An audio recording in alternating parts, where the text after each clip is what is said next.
I'm at a stage where I'm comfortable innovating, pulling off the more conventional models and trying something. And I'll say, I'm going to try this, and the reason I'm trying it is, and are you willing to go along with that, so that they buy into what I'm doing.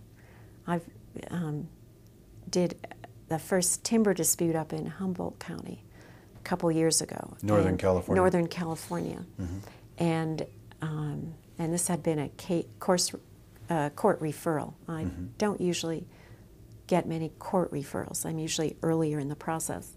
But this one was a fun one, and I had the timber company representatives and the California Department of Forestry people who issue timber harvest plans, and the watershed people, citizen groups.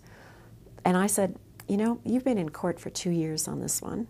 You know each other, you know the issues. Let's try something completely different. And I explained what it was. We did a visioning thing, and I asked them to come in prepared to talk about what this watershed would look like in 5 years if today we could resolve it to everyone's satisfaction. They came up with the best ideas. They had so many wonderful things, totally unexpected by the other sides.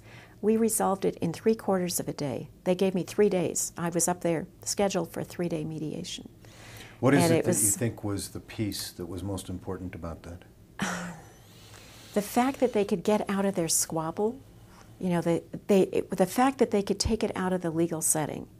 There were something like 16, 17 stipulations in the court case, and they really had nothing to do with the real issue. These were the real issue was? The real issue was the citizens having early access to planning in general in that area, access to the company, better communication with companies so they could talk about how the timber harvest plan would be executed. And it turned out that the community was not against forestry, particularly in this family-owned company. They liked the company. One of the visions was this: the citizens want to be employed by the company doing the revegetation. They wanted employment. And that had never come up, and there would be no venue for that in the court system because they were challenging on procedural issues.